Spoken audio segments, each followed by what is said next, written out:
esa es otra cosa. El hecho, Arturo, es que los jueces y magistrados votaron por parar. Vamos a ver qué ocurre, vamos a ver qué ocurre ahí. Vamos a ver votaron qué tanto, por parar, qué tanto resisten. y el pueblo de México votó porque los elijamos popularmente. Yo me quedo con el pueblo, yo apuesto por la democracia, y yo creo que difícilmente con ¿Lo esto que se hicieron puede los parar la jueces reforma. no es democrático? No es democrático, No es porque a los democrático. jueces no les toca oponerse a las decisiones de las urnas y a las decisiones de los poderes políticos a través de una resistencia de este tipo.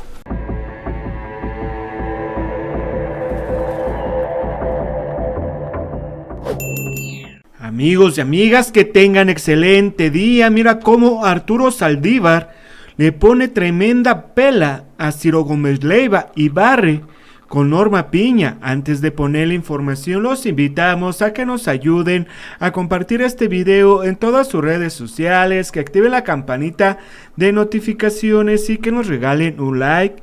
Dejen sus comentarios y vamos a ver qué es lo que ocurrió y cómo Arturo Saldívar pone en su lugar y le acomoda tremenda paliza a Ciro Gómez Leiva, y cómo barre con la presidenta ministra de Norma Piña, que suelta a los delincuentes. Vamos, amigos, rápidamente con la información, que te vas a sorprender lo que ocurrió. Del COVID es casi una calca del acuerdo que en su momento se emitió para enfrentar la pandemia. A mí me parece que para poder aquilatar lo que está sucediendo, tenemos que poner en contexto de lo que ha pasado, por lo menos desde el último año. Esta reforma judicial fue anunciada por el presidente López Obrador hace más de un año. Claramente dijo que iba a mandar una iniciativa, y que la iniciativa era para que hubiera voto popular de ministros, magistrados y jueces. Ante esta eventualidad, ¿qué se hizo en la Corte particularmente y en el Poder Judicial? Nada. No se hizo nada.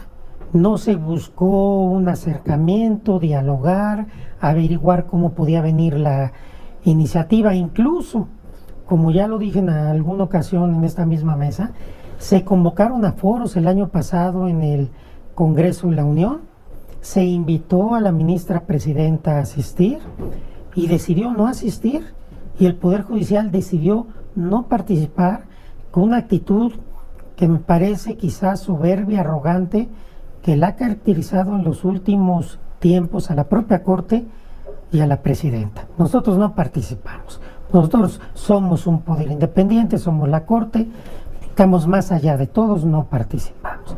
Viene la iniciativa el 5 de febrero de este año. ¿Qué sucede? Lo mismo.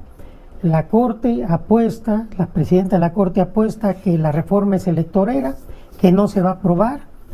Interviene de manera muy intensa y poco prudente, por decirlo menos, en el proceso electoral. Toma partido por la oposición, pensando que iba a perder Claudia Sheinbaum o que quizás no nos iba a alcanzar para la mayoría calificada. Cuando todo esto no es así, interviene en el proceso, se sabe que interviene, gana la hoy presidenta electa, ganamos mayoría calificada, la coalición, seguimos haciendo historia, pues la situación ya es muy complicada, porque las relaciones están muy deterioradas. Pero eso es Norma Piña.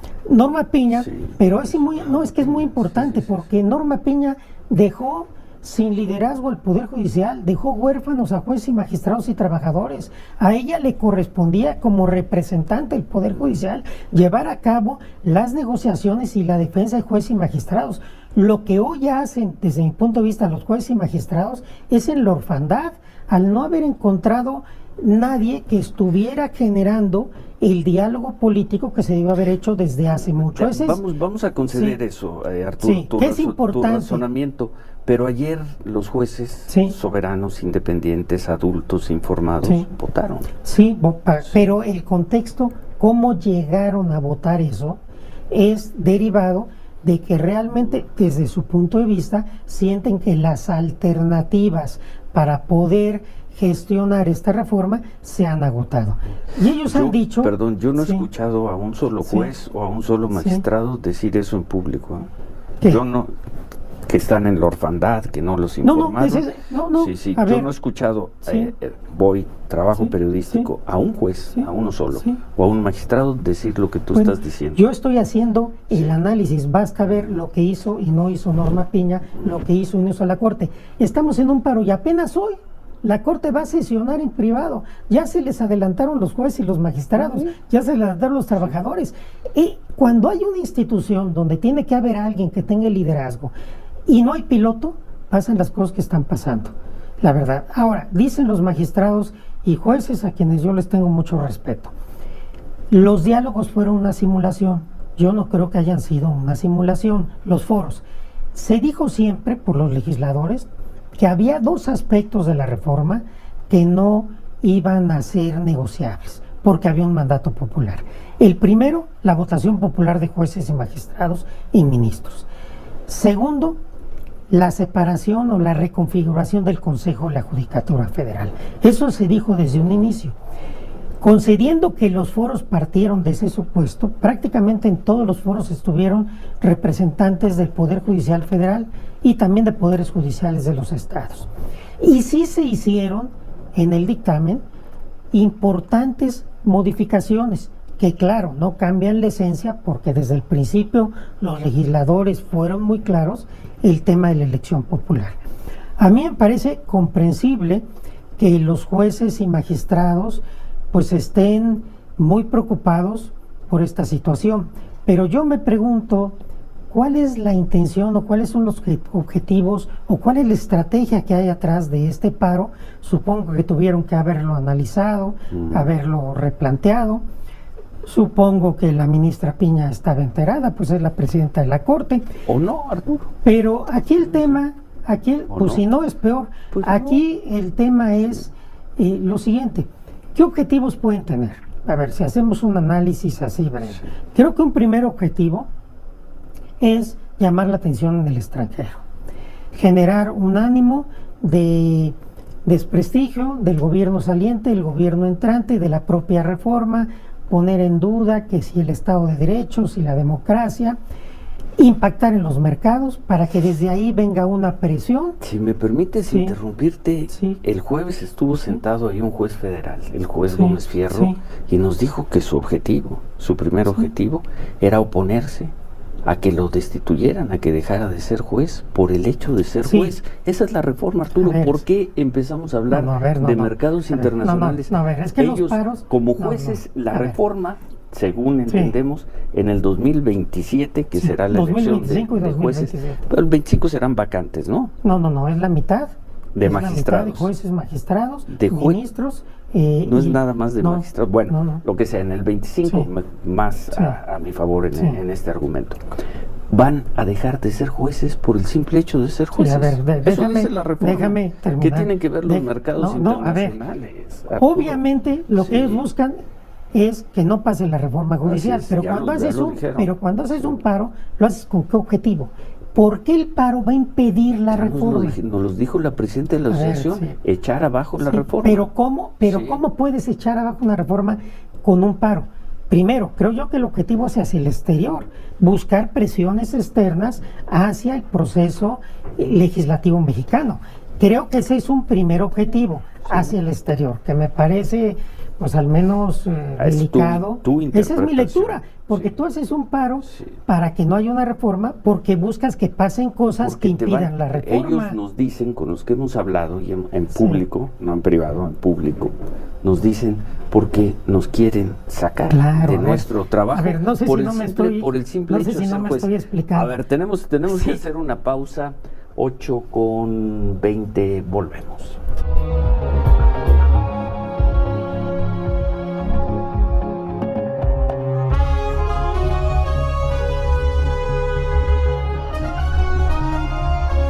$8:25, perdón Arturo, nos ganó el corte, estábamos en una discusión. Sí, yo decía una cosa es, hay que distinguir el objetivo final. Obviamente el objetivo final es parar la reforma. Cuando te vas a una suspensión de labores indefinida, buscas finalidades políticas o ambientes políticos que en teoría pudieran elevar el costo de la reforma o incluso pararla. Me parece que una primera vertiente, desde mi interpretación, es hacia el exterior. Lo que no me queda claro es cuál es la vertiente o cuál es el objetivo o qué impacto creen que van a tener hacia el interior. Porque su causa es claro que no es popular.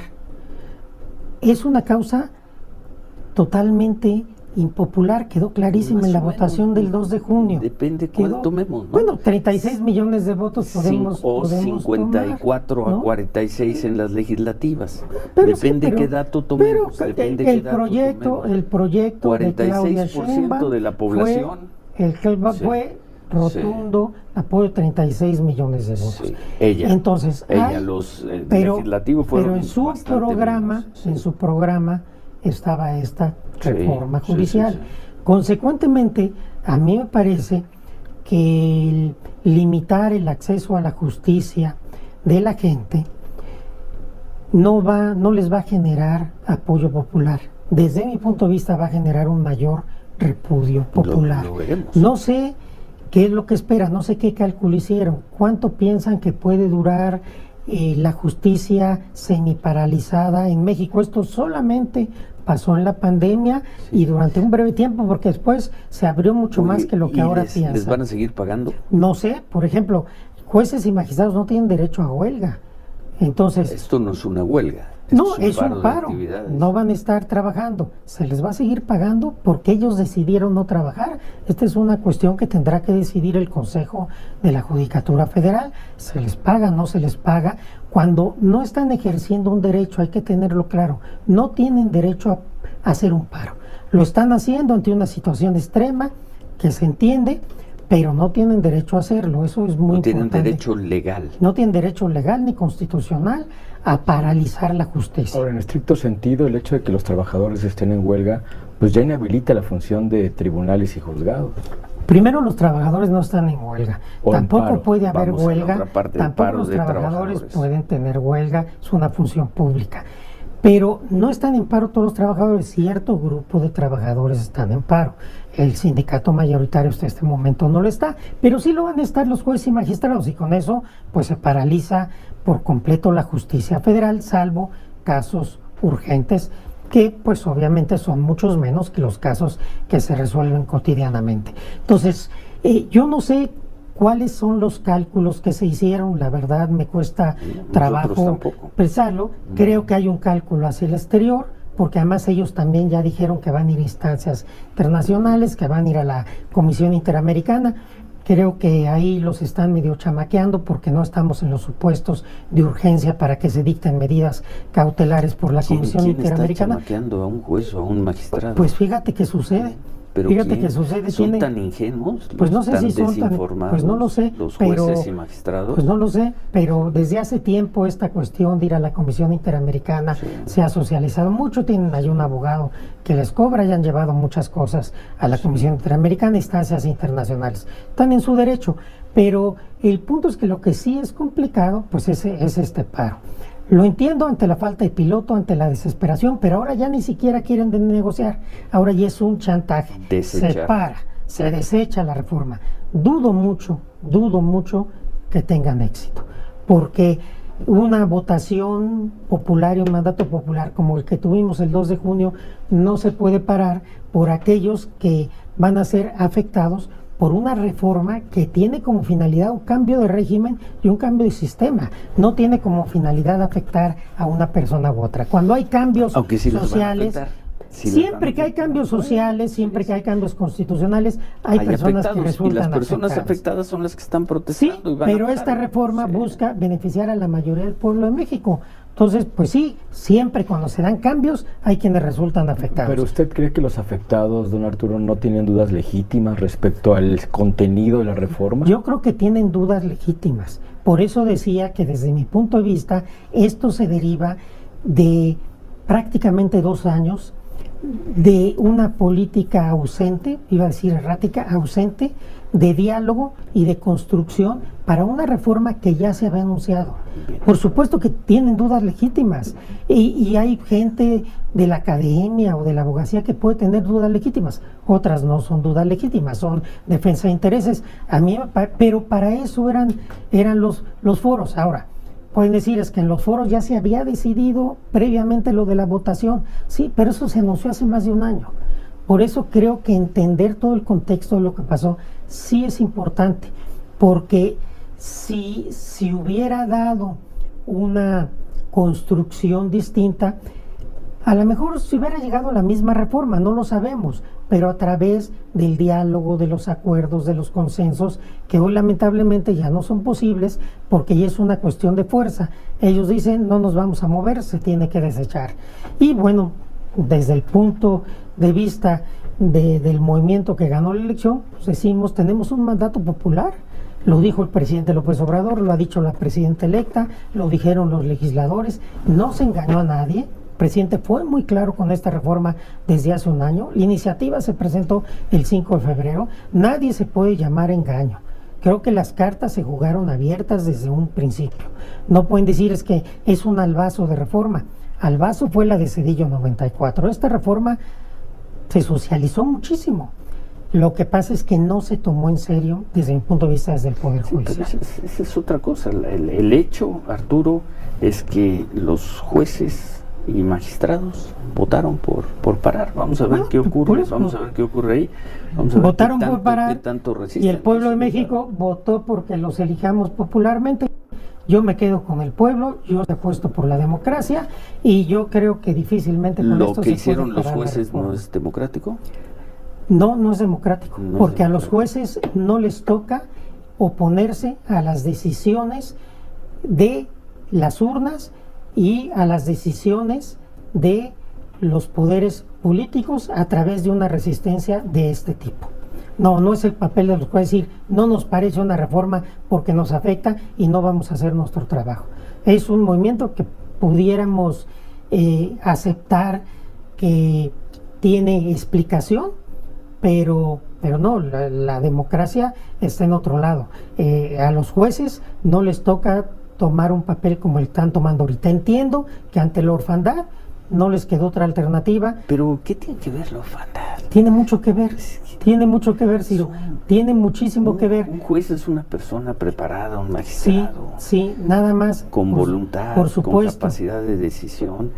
No creo que nadie haya engañado ni llevado a votar a un juez o magistrado. A ver, es que creo que no me estoy explicando. Nadie Distingo el momento de la votación del paro con todo lo que venía previo. Un trabajo político previo de acercamiento. Pues sí, entonces los jueces ante eso. Perdón, un movimiento te vas a acercar cuando todos los días, desde Palacio Nacional, te están descalificando, te están insultando, diciendo que eres corrupto, y vas a sentarte en una mesa con los representantes de ese señor que te insulta, que te calumnia, que te agrede, pensando que vas a obtener algo. Tu trabajo como presidente de la Corte es sentarte con quien tengas que sentar. Y agravios también hubo del Poder Judicial hacia el Ejecutivo y el Legislativo. No todos los días, no en cadena nacional, no en la cantidad. En Justicia TV, en las sesiones del Pleno, en entrevistas, en decisiones jurisdiccionales muy discutibles que fueron generando este ambiente. Porque entonces puedes decir, como en las mañaneras me dicen tal cosa, entonces yo renuncio a la política y que se lleve el tren a los jueces y magistrados. No se los lleve el tren los jueces. Yo sigo pensando que tienen autonomía, que tienen capacidad. Y que ellos tomaron la decisión de ir a este paro, no desde una orfandad. Pero bueno, a ver, 8:35, hacemos pausa, volvemos. Bueno amigos, si les gustó toda esta información, comparten en sus redes sociales, que activen la campanita de notificaciones y regálenos un like, dejen sus comentarios y nos vemos hasta la próxima. Adiós.